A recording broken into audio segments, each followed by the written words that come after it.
तो hello student, आज मेरे पास एक एडवांस का क्वेश्चन है जो मेमोरी बेस बच्चे ने भेजा है मुझे। तो आइए देखते हैं मतलब इसे कैसे करना है। तो ये बेसिक प्रोजेक्टाइल का सवाल है, जैसा कि a particle thrown with velocity v from o with an angle theta from a horizontal plane such that it is passes through point p। मतलब ये पॉइंट p है, तो कुछ ऐसा पास हो रहा होगा, ठीक है।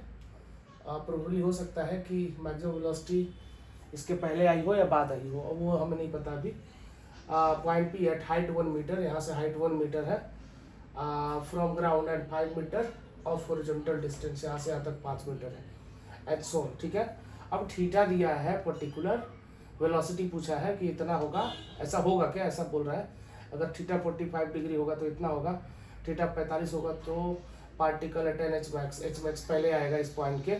अगर थीटा 30 होगा तो उस केस में पी के पहले एच मैक्स मिला होगा, ऐसा बोल रहा है। तो हम चेक कर लेते हैं सीधा। अगर आपको ट्रेजेक्ट्री का इक्वेशन पता हो, बड़े आराम से सॉल्व कर सकते हैं आप इसमें। y is equal to x tan theta minus g x square upon 2u square cos square theta, I think ये था, अगर आपको याद हो तो आप बड़े आराम से y की वैल्यू यहाँ पे कितनी है 1, x की वैल्यू है 5 tan theta minus g x square मतलब 1 का स्क्वायर, नहीं सॉरी 5 का स्क्वायर अपॉन 2u स्क्वायर, जो कि हमको बताना है कॉस स्क्वायर थीटा, है ना। तो कॉस स्क्वायर थीटा को हम चाहे तो ऊपर ले जाके 1 प्लस tan स्क्वायर थीटा वापस से लिख सकते हैं। कैसे, ऊपर गया तो सेक स्क्वायर थीटा और सेक स्क्वायर थीटा होता है इतना। अब पहला वाला ऑप्शन बारी बारी चेक करेंगे। पहला चेक करते हैं कि थीटा 1/5 बोल रहा है, तो जैसे ही थीटा 1/5 रखूंगा ये 1 हो जाएगा, 1 से 1 कैंसिल, ये वाली वैल्यू पूरी की पूरी 0 होगी।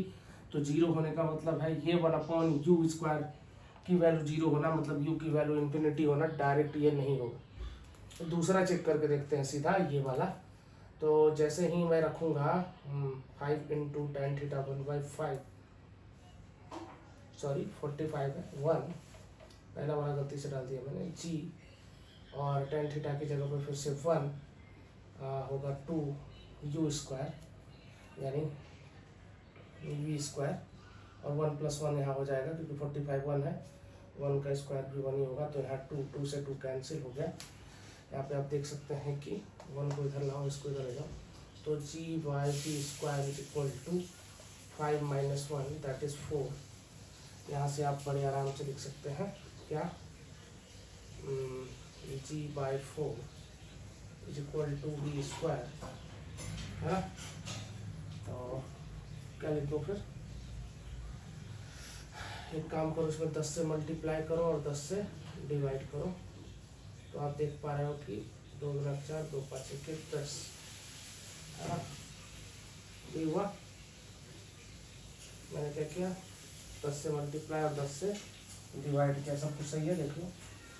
तो यहाँ पे वी स्क्वायर की वैल्यू कितनी आ गई है, रूट अंडर जी तो दिख ही रहा है, और नीचे है अपना 5/2।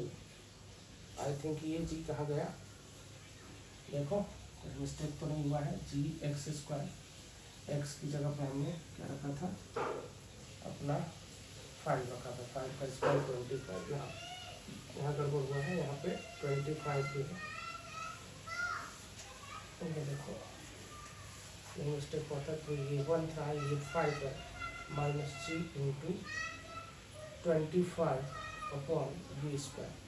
तो अब यहाँ पे आ जाएगा कितना, 4 is equal to g into 25 upon v square is equal to 4 यहाँ नीचे आ जाएगा 25/4। फाइनली वी स्क्वायर की वैल्यू है यानी कितना, 25/4 इंटू जी का रूट अंडर, तो 5/2 रूट अंडर जी, यानी ये वाला ऑप्शन करेक्ट है, ये वाला करेक्ट है। अब बोल रहा है कि थीटा 45 डिग्री जब है तो पार्टिकल पहले ही, मतलब इस पॉइंट के पहले ही एच मैक्स मिल रहा है, ऐसा बोल रहा है एक केस में। दूसरे में बोल रहा है 30 डिग्री है तो उसके पहले। तो मुझे लग रहा है कि अगर ये वाली वैल्यू एच मैक्स होती तो यहाँ से यहाँ तक r/2 होता है, तो ये वाला पॉइंट पर जो भी डिस्टेंस है यानी 5 की वैल्यू मतलब r/2 की वैल्यू क्या बोला है सवाल देख लो फिर से कि then particle attain H max before P के पहले एच मैक्स मिलेगा, तो हम क्यों ना r/2 चेक कर लेते हैं। रेंज क्या होता था u square sine 2 theta divided by g u square, जो कि हमको मिल चुका है कितना है, तो v स्क्वायर की वैल्यू हमको मिला था 25/4 इंटू जी, 25/4 जो v स्क्वायर था वही बोल रहा हूँ, 25/4 इंटू जी की वैल्यू 10 रख लेते हैं,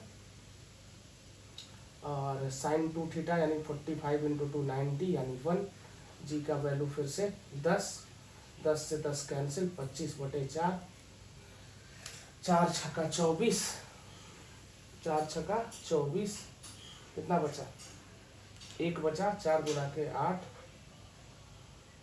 है ना, 1 बचा ना, तो 6.2 आ रहा है। 6.2 मतलब देख लो ध्यान से, है ना, तो ये कहीं ना कहीं ये r/2 से बड़ा है, मतलब कि करेक्ट है। ये वाली वैल्यू क्या होनी चाहिए, r/2 से बड़ी होनी चाहिए, तो 6.2 है, r/2 करूंगा तो कितनी हो जाएगी, 3.1 हो जाएगा, जो कि 5 से छोटा है, मतलब ये वाला ऑप्शन करेक्ट है। अब ये चेक करने का जरूरत ही नहीं है, तो इस वाले में बी और सी करेक्ट था, और मुझे लगता है कि ये सवाल इजी था। और भी कुछ पूछा है सवाल जो मैं आपको बताता हूँ बारी बारी। तो थैंक यू, बने रहिए गैप फिजिक्स के साथ।